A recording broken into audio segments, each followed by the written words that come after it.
Hey, everybody, it is Trags Mike Petralia back with the latest installment of the Jungle Roar podcast, powered by our good friends at the Game Time app and, of course, Prize Picks. Don't forget, of course, you can follow along on CLNS Media and download all of their podcasts wherever popular podcasts are available. My pleasure to welcome in this week as we get ready finally for preseason game number one, Geoff Hobson of Bengals.com. He has been covering the Bengals for decades now and is looking forward to covering these 2024 Cincinnati Bengals. Storylines aplenty as we move into the preseason opener. Butch, I guess we'll start, first of all, with Joe Burrow and the starters.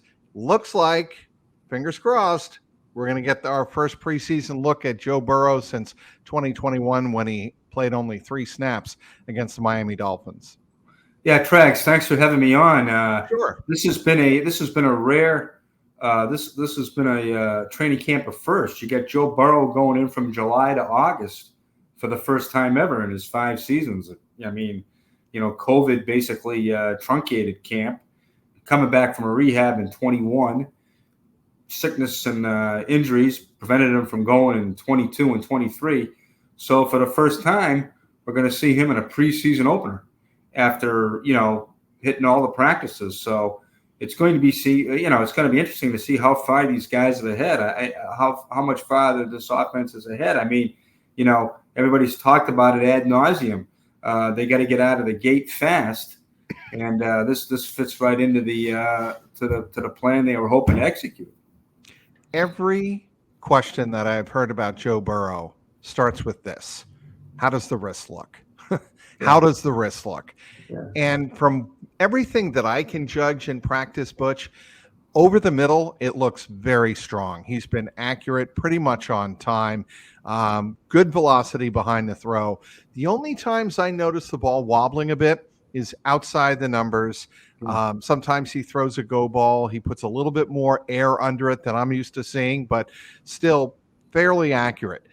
From your observations of the way Joe Burrow is throwing the ball in camp, how does he look? I think, pretty much the same thing. I think probably the reason why maybe the go ball is kind of, it floats a little bit now and then. I just don't think he's thrown many. I think they're really trying to, manage him. I mean, I saw enough from those back-to-back throws the other day to Charlie Jones and Chet Jackson. I'm all in now. That's all really we hadn't seen, But I think you also got to remember too, Trags, he's not throwing to Jamar and T. I mean, he's not throwing to T that much. He hasn't thrown to Jamar yet. So he's and this is, he's throwing to guys who have looked very good. But I mean, it's not probably not what he's going to be, seeing every week here, starting against the Patriots in September. But I think, he's certainly been thrown to a stable that is, I think, deeper than people thought when after Tyler Boyd left. Jamar, you bring it up, and we got to address it at least a little bit here. He's not going to play Saturday in the preseason opener, obviously. At what point do you think the Bengals and Zach Taylor and offensive coordinator Dan Pitcher get a little antsy to see him back on the field? Is it right before the regular season opener? Is it sometime before that? Would they like him on the field maybe a week or two before the regular season opens September 8th against New England? What are your thoughts on that? Yeah, it's a good question. I'm not sure what they're thinking. I think the fact that he's obviously in great shape. I mean, these guys are in shape all year round. So, and you certainly don't have to worry about the timing with him and Burrow.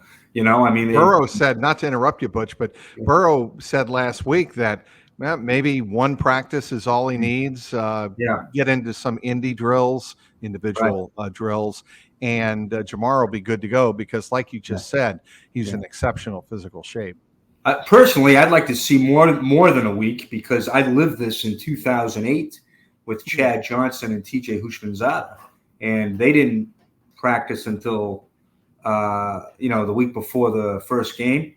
And they never really recovered. There was just no timing. There wasn't any, that's a different situation though, I think, because it's a different situation because obviously, Joe and Jamar got something special. But, Carson had been timed up with Chad and TJ, and they obviously needed more than a week. So, but I'm sure they can, he doesn't need much more than that, though. That's for sure. I wouldn't be surprised. Jamar knows better than anybody, I think. And ultimately, he wants to have as good a year as he can. And he wants the ring. And so I think that, especially with it being down in New Orleans, I know that's an incentive. That's his hometown, the Super Bowl is. So I know he's fired up about that. So I think Jamar knows better than anybody when he needs to get back out there. So, I think they've probably already been discussed. They've probably already got a date, I would imagine. And Zach Taylor has told us on numerous occasions already in camp, they have a plan and they're sticking to that plan. They're just not revealing the details of that plan. I cannot, in my own mind, imagine a scenario where Jamar sits out regular season games. I talk to other people and they're like, well, if he doesn't sit out regular season games, what was this all about in the first place? While I see that point, to the point you just made, Butch, I think there's too much at stake this year for Jamar, not only professionally and earning the next huge contract among NFL wide receivers, but the emotional appeal of going to New Orleans and playing in a Super Bowl down there, that matters to Jamar. And I think that's going to eventually factor in to him saying, okay, screw it. I made my point, which is really what this is all about. Let's get on with the season. Yeah, hard for me to see Jamar not playing. I mean, if he's able to, right. That's just the kind of competitor that he is. And like I said, I think the whole lot of talk, a lot of buzz. You've heard it, Trags. We've heard it really since the day the season ended. Got to get out. Teddy Karras has been talking about it. You can't go 0-2. Can't go 0-2. That's been a theme. And I think Jamar lived that slow start. The last 2 years, he knows all about that. So I think that's an incentive too. What about the young receivers? What have you seen from them? Second-year receivers, Andre Yoshavash, looks like he could get some time in the slot as Tyler Boyd's no longer here. He's in Tennessee with Brian Callahan. So Yoshi could be in the slot. We could see Mike Gesicki, who's missing a little bit of time right now with some type of tightness he's going through. Not a big concern. We also could see Charlie Jones there, but odds-on favorite, probably Trent Irwin is going to be the third receiver to start the season. I think we're going to see them all. I think it's going to be by committee. I think you're going to. Unless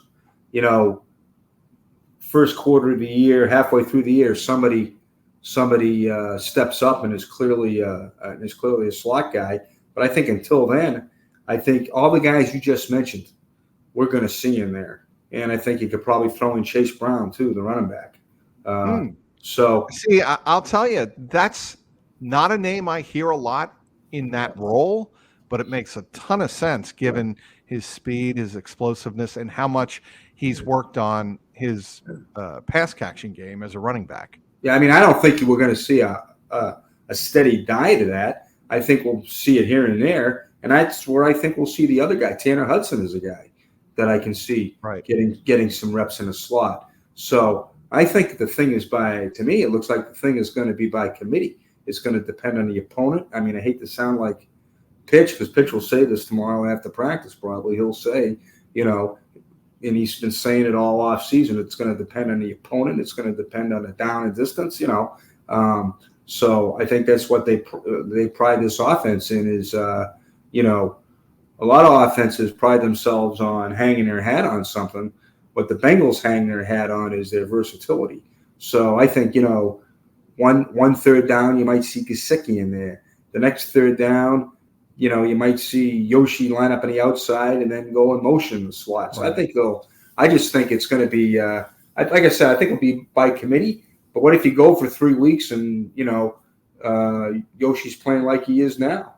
Then maybe you promote him, but also maybe the versatility keeps defense is kind of maybe on it, kind of flat-footed a little bit. So I think it'll be interesting. I really do. I think it's going to be interesting to see how Pitch and Zach handle the slot, because Tyler did it so well for so long. How have you seen Jermaine Burton, the rookie out of Alabama, third-round pick, come along? He's a guy we didn't mention. He's another guy that can play in the slot because he did a little bit of Alabama. I mean, he's got I think he came up with I think it was an ankle. He tweaked a little bit. Yeah, tweaked the left ankle. And he was looked at, I think he's still trying to get back into it. I mean, he can run. There's no question he can run. And I like what Pitcher said when I talked to him in the spring. He said he's got violent hands, which I thought was a good. Yes. You don't really hear that, but then when you watch him play, he's got strong hands. He's got good hands. He snatches the ball out of the air. Yeah, he got strong hands and he can run. So I think he's got. You do those two things, I think Burrow's going to find you. Now it's going to be. Now I think it's going to be a mental game for him. The route running, timing, and learning the offense and. Does Burrow trust him to be in the right spot? To me, with any rookie, and any rookie receiver or skill position, that's what Joe Burrow has to determine. This guy is obviously very new to our system. He's very young. Will he be there in the fourth quarter, 3rd and 8, when I need him to be? Yeah, and you don't know, and you're not going to know. And, we didn't know that about Boyd until probably, the seminal 4th down throw against, the Ravens. Right. At the end of the 2017 season. But, that's right. But we know we can already get a whiff of who Burrow trusts when you watch practice. I mean, clearly got a lot of faith in Tanner Hudson. Obviously, he fires it up there. You can see he's got a lot of trust in Yoshi because he's given him some balls that, kind of some go-get-it balls. Shed Jackson's a guy that he likes too. So, when Burrow trusts you. So, because, he goes to you. So I'm not, I'm sure Jermaine will earn his trust at some point. All right. On the defensive side of the ball, rough news. Cam Sample out for the season, torn Achilles. That happened last week in practice. And now it's time for others to step forward, namely Joseph Ossai. He spoke at length after Monday's practice, and I thought it was very interesting that a couple of things. First of all, he said yes when Paul Dehner Jr. asked him. I did change my off-season workout, and then Paul followed up, why did you change your off-season workout? Trey Hendrickson encouraged me to stay in Cincinnati, and work with the staff on the Bengals to get more ready for the season. I think Joseph Ossai is more than aware that this is a make-or-break year for him in terms of trying to earn that second big contract, whatever that number financially is. He's trying to earn that second big contract in the NFL after his rookie deal. And this is a season where Joseph Ossai can legitimately be a difference maker for the Bengals with someone like Cam Sample out for the year. Yeah, I actually talked to Joseph about that back in March, and we talked about why he was there. And it was Hendrickson, and Hendrickson advised him that he would be focused. Sorry, I did not give you your full credit. No, it's okay. No, I was just saying. I was just going kind of reviewing what he told me. Kind of in my head was Joey Bose, the strength coach. Hendrickson has a great relationship with him, and he thought just being focused here.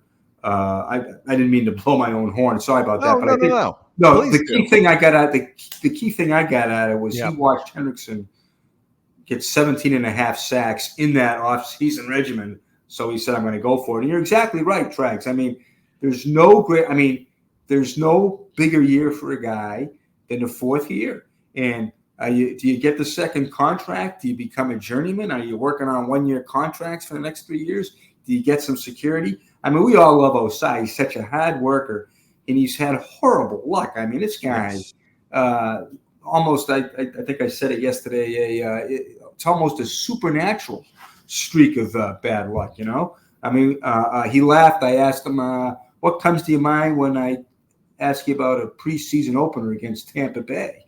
Well, that's where he got hurt, and he had that great, 7 pressures and 23 snaps before he got hurt, and and kind of define the rest of his career. But I don't know, Trags. What do you think? I think he's had a pretty good camp. He certainly had. I think he's right. Well, one other thing that I did not mention a couple of minutes ago was the practice he had on Monday. He had back-to-back sticks of Zach Moss, one of which was for a safety in negative red zone, where the offense is working below the 20-yard line, actually below the 10-yard line, up against their own goal line. And Ossai was aggressive there. He made back-to-back tackles. He made he dropped off and made a nice read and caught Charlie Jones. Thumped him pretty good. You're not allowed to fully tackle, but thumped him pretty good. He also had another pass batted down, I believe, in 11-on-11s. He is showing up to me in training camp so far like a guy that wants to break out, like a guy who's conditioned in the offseason, has conditioned his body to be ready for the long haul. And assuming he does not get injured, I think he's set up for a pretty big year. He also made a nice pass rush off the edge and forced Burrow out of the pocket into an incompletion, which I think is his bread and butter. I mean, I think he can get to the quarterback, and and if you can get to the quarterback, you're going to play. And yep, great. And it's ironic that Hendrickson's injury has given him this. And I think he's really getting into a groove here. And we've just never seen Joseph Ossai. We've either seen him rehabbing or coming off an injury or hurt. So knock on wood, this is as healthy as we've seen him. So, I think because remember last year he looked good, I thought, in the preseason. Then he hurt his ankle like late in the preseason. Preseason, yeah, he did. In the final game, if I recall, that was in Washington, where he tweaked his ankle pretty good. Right, and it might have been his last snap. He might have been like, that was going to be it, right? And it was so this guy, I'm telling you, if he gets to the opener, the guy's a difference maker, Butch. There's no doubt about that. I mean, we talk about, he gets labeled with that guy. Listen, I'm an old school guy. He had to try to tackle Patrick Mahomes on that last play, but people forget how effective he was. He had a terrific game up until that point. He had a terrific final 6 games, and he was playing with a torn labrum. The play before the Mahomes play, he forces him into an incompletion. He splits 2 guys. So I mean, I'm telling you, the guy's if you can get 14, 15 games out of him, I think to me he's a 6 to 8 sack guy. Can he play inside? Do you think they are tempted, given we don't know what's going to happen with McKinley Jackson yet? He left the practice on Monday early, but would Lou Anarumo be tempted to use Ossai inside to give a bookend plus look to their pass rush? Well, again, back to 2022, the first series against Buffalo in the divisional up in Buffalo, he goes inside and he rushes Allen into incompletion, which I think kind of set the tone for that game. That was an inside rush. They need somebody, because Cam Sample was such I'm telling you, that you never, very valued guy. Because he did so many things. Right. Yep. Stout against the run on the edge, could give you an inside rush. Who's that guy now? It's probably going to be by committee.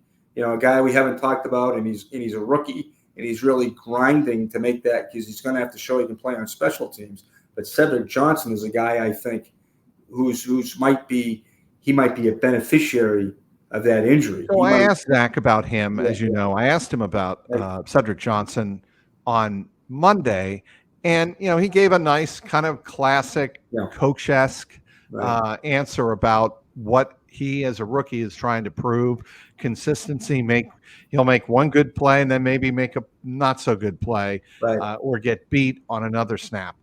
And I think what Zach Taylor and more specifically Lou Anarumo are looking for is, when a rookie comes into that spot like Myles Murphy did last year, do they physically hold their own? Because with a defensive end, you can get mauled by offensive tackles in the NFL. Can a defensive end get in there and make a rush, make an impact? And I think that's what I've seen from Miles Murphy a little bit more this training camp, and we'll see as preseason games go on. But can Cedric Johnson be that guy? The guy, the defensive end out of Ole Miss. Yeah, the thing that Johnson brings to him, and of course, obviously, we're talking about maybe the last spot on the roster. Yeah, but he would play, I think, because of his speed. I mean, this is a guy very athletic. I was talking to Trey Brown about him, the Bengals senior personnel executive who scouts that part of the country pretty hard, and they thought that his athleticism at the combine. I mean, this guy was in the top 3 in vertical jump, in the top 10, and he breaks 4.7 in the 40. Very athletic, but he also brings to the table. He's a guy that played a lot of different spots at Ole Miss. I mean, he played in a 2-point stance his senior year. So he stood up. He was a hybrid linebacker, defensive end, and he also, a couple of days ago, he had a really good rush over the center. So, he does kind of fits the template, but, obviously he's a rookie. You can't ask him to do what Cam Sample, can do. I mean, Cam Sample was in his 4th season, averaging about 400 snaps a year. So, but I think that the template of that thing is Cedric is, he's got to beef up a little bit too, because Sample was, like I said, was really good on the run against the edge. They draft Butch. Not to interrupt you, but I think they draft athleticism before they draft size, and that may seem like a truism. That may seem, cliche to say, but you've got to get the athlete first. And if they see potential in an athlete and their fundamental, their playmaking ability is there in college, they can work on making them NFL ready, meaning, get them bigger like Miles Murphy worked on in the offseason. My big concern about the defense coming in, based on what I've seen so far, is over the nose. I don't know if they can stop the run. I don't know if Chris Jenkins, as athletically freaky as he is, and we've seen all the, films on social media, as athletically gifted as Chris Jenkins is, and now with the loss of McKinley Jackson, they do have B.J. Hill. They do have Sheldon Rankins. Is that going to be enough? I think I was talking to Wilson and Pratt yesterday, Logan Wilson and Jermaine Pratt yesterday, and I think they feel like it begins with them. The stop and the run begins with them. I think they feel like Logan said that, in the games that we didn't play well, the defense didn't play well. So maybe it starts there. And the way Logan and Jermaine are playing, I mean, they're playing well. I mean, that Logan and nobody talks about the linebackers, Butch. Huh? On this team, nobody talks about the linebackers much. No. I mean, well, remember we wrote that after San Francisco? They totally outplayed those two guys, and they were supposed to be the best tandem, the Niners tandem, and Pratt and Wilson totally outplayed them that day. But I think they're looking for more consistency by getting back to the run and that. And I think one of the reasons that drill was so that the defense was so good in that drill, that move it out, backed up drill, and they were good. I mean, they just stoned that offense. Offense couldn't run the ball, and a big reason was Pratt and Wilson were playing downhill. They were, so that's part. Yes, they've got to. But remember, they didn't, they didn't have good numbers against the run last year. So, they're different now. Obviously, it's different personnel, but I do think they're more urgent. So I don't know, but obviously they need bulk in there. Is Jenkins the answer? Who knows? How long is Jackson out for? Who knows? So yeah, I would say that's obviously, but that was a big question coming in anyway, and we're not going to know. We're probably not going to know that until, when the Patriots come in and try to run it to protect their rookie quarterback. Yeah, no, I think that's an excellent point. They're going to, the Patriots have a boatload of issues along the offensive line, but they are going to try to run at the Bengals and see if they can stop Ramondre Stevenson, who I believe, if I'm not mistaken, did sign a contract extension in the offseason with New England. So it'll be interesting to see how that works out. Offensive line for the Bengals. The position of focus in the offseason, without question, has been the offensive right tackle. And what's interesting to me is Amarius Mims and how he's looked so far at right tackle, a rookie, first-round pick, getting the reps. Trent Brown finally got cleared off NFI. Didn't want to get into the particulars after practice on Monday as to why he was on NFI, but he did pass his physical Monday. He was out at practice, only participating in individual drills. Butch, when I ask you, you're starting right tackle September 8th against the Patriots, who's it likely going to be? What do you say? Boy, I tell you, hard nut. I mean, Mims has looked good. The first-round pick has looked good. You've also got a guy in Trent Brown who's one of the most reliable pass protectors at that spot in the last decade.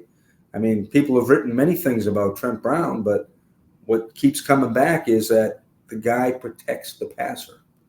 So, that is a classic. I mean, is it a classic quandary or is it just a known brainer? You got to put Mims in because people are saying, listen, this guy's a can't miss, he's the closest thing they've had in that first round at that position since Anthony Munoz, and Munoz obviously a left tackle, but still the point being he could turn into Anthony or something assimilating Anthony Munoz, couldn't he? Well, I'll go with Willie Anderson in '96. Okay, but your point is well taken, Trags. I mean, there's going to be voices inside the building saying, "Look, you got to play this guy." Now what does that? Do you pass over a 10-year veteran that you signed? I mean, you get him out there in the opener. I mean, how does it respond? You got to get off. You got to get off to a quick start, right? Can you take rookie mistakes in the first 2 weeks? Or do you go with the veteran? So to me, it's the classic quandary, But to me, I'm glad. I guess I'm glad I don't have to make the decision. But I think these things usually work out. Usually something happens that figures it. That something happens. Right. Will Trent be able to get? Will Trent hold up? Will Mims? Will Mims have trouble when he gets into games? I doubt it, but who knows? I still think it's to be played out, but I think no doubt about it, they made a hell of a draft pick. They picked that guy. I mean, like Duke Tobin said, he walks into the building and, that's what the number 3, number 4, number 5 pick in the draft is supposed to look like. So a lot like Munoz, Trags, in the sense that they didn't play much this senior year in college. Actually, I mean, Mims didn't play much at all, at all his career. And Anthony didn't play, had the injury his senior year, but it was still, they weren't, Anthony probably would have gone number 1 if he played his senior year. He went 3, right? Right, he went 3, right. Yeah. And if Mims had played, my God, he would have been gone. He would have been the first tackle taken, probably. I mean, what I'm thinking of just popped into my mind, Penei Sewell. There was that big argument back in 2021, yeah. Jamar Chase, Penei Sewell. Who do you go with? And now, if everything pans out the way the Bengals hope, you get Jamar in 2021. Ironically, he's going through a contractual situation now.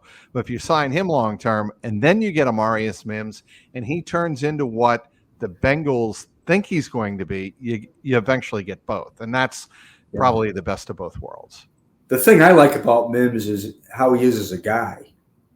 Just a really solid. Always a smile on his face. Solid individual. Great personality. I thought he gave me one of the quotes of the week when I asked him what was his favorite thing about the locker. Because, Trags, you've seen those new lockers. They might as well be, they're a spaceship, right? And he said, oh, no, he goes, the best thing about it is I'm between Orlando Brown Jr. and Cordell Volson, which is, he's 21 years old. That's a hell of an answer for a 21-year-old kid. That is a terrific answer. I'm going to finish up on this note. The kicking game, Mr. Consistent and Mr. Clutch, if you ask me. Yeah. And that's coming from a guy who watched Adam Vinatieri kick at the start of his career. Evan McPherson was asked yesterday, Monday, after Monday's practice, about the new 4-year, $25.6 million extension for Harrison Butker in Kansas City, including, I believe the number is $17.75 million guaranteed. How does it impact Evan? And cool as a cucumber, said, doesn't really impact me because I just got to keep going out there and do what I do, and the numbers will take care of itself. And he said it so matter-of-factly that you can't help but believe him. I mean, that's how he kicks. That's how he approaches it. It seems like, who would you rather have over a 52-yarder to win it, Vinatieri or McPherson, Trags? I would say McPherson, just because McPherson has a bigger leg. That would be my answer to that. But it's a close call. But he's got McPherson has shown me enough. Go ahead. Yeah, no, I'm just saying he's got Vinatieri's cool, I think. Oh, no question. I mean, Vinatieri has the biggest clutch kick in NFL history to force a tie game in the Snow Bowl against the Raiders after the Tuck rule call. That was one of the best kicks I have ever seen. It's the most clutch kick I've ever seen. Right. And with McPherson, I wrote about it on Tuesday morning on CINCINNATI.com. He's had so many moments where it looks like we're going to the AFC Championship, the famous kick against the Titans at the end of that game. He obviously had the overtime kick to send the Bengals to the Super Bowl. And, I think in looking at Harrison Butker's deal, I think Evan McPherson, while he certainly respects Butker and respects a guy like Justin Tucker in Baltimore, he feels he's in that same class. Well, I tell you what, he's kicked the most 50-yarders since anybody since he came into the league, I think, or was tied for the most, I think. This guy, he does it from all. He's such a weapon because you just got to make a couple plays, right? If you're, if you need a tie or a win, and Burrow's going to get you past the 50, right? That's about all you need, right? I guess depending on the weather or where you're playing, but this guy, Here's another guy. The numbers are terrific, but just look at him as a guy. He's just so solid and cool, and there's never any drama with the guy. You know what I mean? He just shows up, and he's there. I think maybe his biggest kick. Well, you can't. The kick to put him in the Super Bowl doesn't get any bigger than that. But opening day, his first NFL game, was. And he made reference to that. Yes. Yeah, he had a walk-off. That's right. He did talk about that. Right? He had a walk-off, and. I think back, to the Jacksonville game last year on Monday night. They're still in the hunt. He won that game in overtime, but the 48-yarder before that in the fourth quarter, just huge. Just absolutely had to have it. I know he talks about his pulse, but he got it. But I don't think he has any pulse. I think. He might be a 21st century. I love athletes, Butch, who can slow their pulse down in moments like that, where they work on their breathing to slow themselves down for big moments. And a lot of fans think, well, some athletes have it, some don't. Some can handle the big moments, some don't. There are athletes who and I think Evan McPherson's one of these guys who works on his breathing. He actually literally says, okay, here's the situation. Take all of the emotion out of it. What do I have to do? That's a skill in and of itself. No question. He looks so calm. I wonder if they're going to administer last rites. I'd be out of my mind, but he just, you said it, cool as a cucumber when he answered the question, about Butker, just like he was lining up for a 52 to walk it off. I think when we approached him, he knew what was going to be. When it was a group, it wasn't like one or two reporters, which he sometimes gets in the locker room, just to paint a picture for the audience here. When one or two reporters come over, they're probably working on a feature on Evan McPherson. When a gaggle comes over, Evan's like, oh, I know what they're talking about because Butker just signed or something like that. Right. And he didn't know. I like what he said. He didn't know, but he was sure somebody was going to tell him. Right. Does Evan get a deal done, do you think? If you were a betting man, Do you think he gets a deal done before opening day? I look at the Bengals' history. Their top players always get signed before the opener. Look at history. I mean, I've been in barber chairs. I've been in dentist's office. I've been driving down a highway. If it's near Labor Day, a deal is coming. So I just look at history, you know? Yeah, I mean, no, that's a great answer, Butch. I think that's and it was the case with Burrow. Yeah. I Same mean, thing. I would say this. Don't go anywhere the Saturday before the opener. I mean, I wouldn't. Don't have your cookout that day, Trags. Yeah, I'm actually not. It would probably be in the middle of it would probably be after practice Wednesday or Thursday. Or it won't be after practice. It may or may not be. The week before the season opener, because the way the season works, I believe. Yeah. You know what? It may even be the Thursday of the season opener, Baltimore at Kansas City. I've got to work out the details. Oh, very good. Okay, that'd be big. But you're invited. You and the lovely Anita. Thank you. Yeah. Deborah Ann and I would love to have you over. Well, that'd be tremendous. I mean, Anita and I would love to see the new digs. Well, as I pointed out before we began recording, that is an official NFL patent from May 15th, 1928, of the first official legally licensed professional football helmet.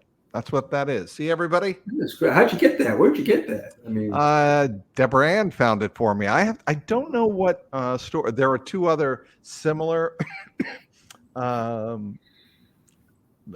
whatever pictures that I have yet to hang. One of shoulder pads, and I have another in the corner, and I haven't.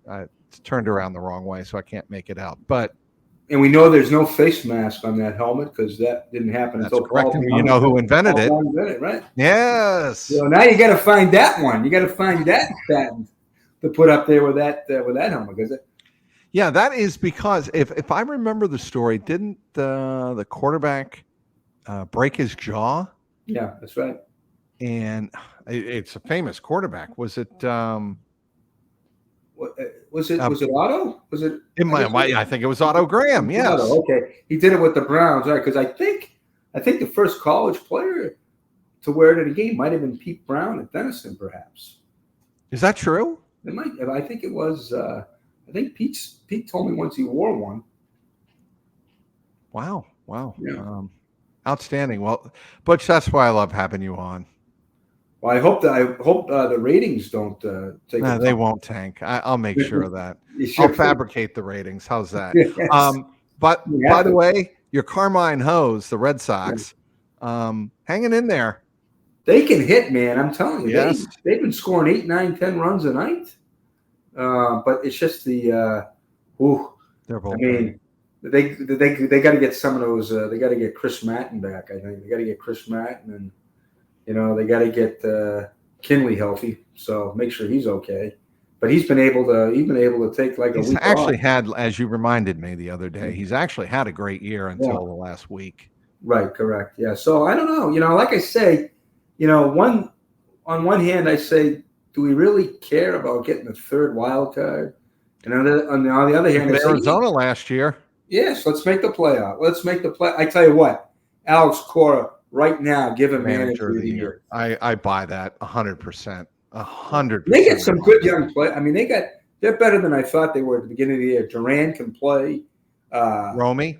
Raffaella can play. I mean, Raffaella's Raffaella's a joy to watch. And Abreu's a terrific hitter. I mean, those three kids. I mean, let's go. Get some pitching. Let's go.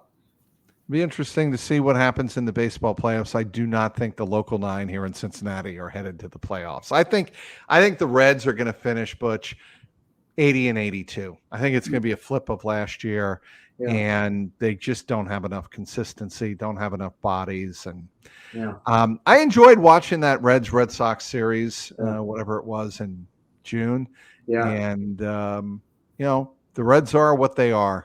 Yeah, that was a well played series. That Saturday game was nice tight game. Raffy won it with that sack fly, with that little sack fly. Right. I love it when Raffy goes the other way. I mean, that wasn't the at bat he probably wanted, but I got the run in. But watching him is a joy too, Raffy. I mean, he's such a great hitter. I remember we had this discussion. Did I wonder, or did I recall correctly? You wondered if he'd ever get the money or was worth the money. He's definitely. Oh, I thought he was worth the money. Would he get it? Because since the John Lester snafu, they haven't paid anybody a thing. So I was worried they were going to let him walk. I mean, remember that was right in the wake of Bogarts leaving. That's right. So, but cooler heads prevailed. But they're going to have to do two of those. They gotta find another Raffy or two in the system, or go get somebody. Anything you're working on? Anything you're working on before the season or even this weekend? Well, on Bengals.com. Yeah, at some point, got to talk about the 15th anniversary of my favorite Bengals team of all time, the 2009 team. At some point before the season or during the season, we're going to revisit them. So Cedric Benson Bengals. Yes,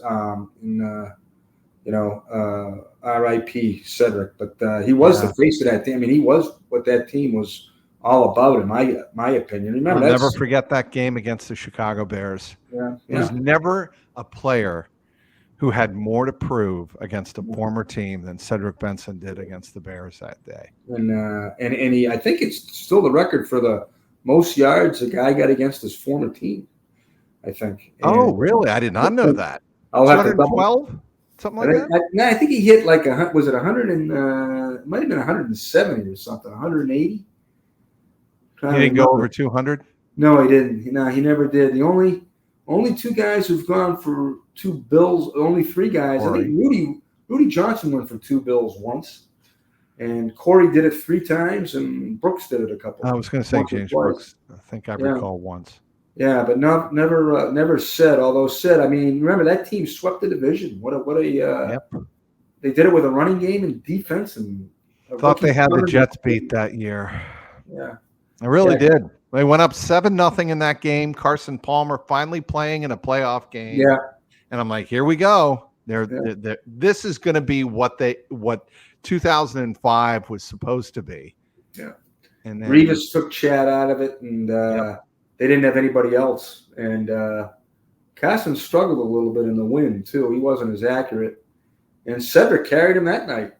I think he ended up with 169. I think. So that was a tough one. Shane Graham missed a couple of field goals. Yes, I do remember. That was tough.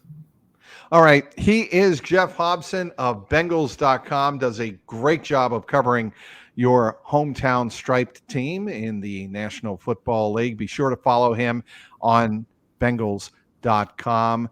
My name is Mike Petraglia Trags. I want to thank you for downloading and consuming this edition of the Jungle Roar podcast, powered by our good friends at the Game Time app and Prize Picks. And also, as always, a shout out to the great people at CLNS Media who make this podcast possible. Until next week, I should say, keep that jungle roaring.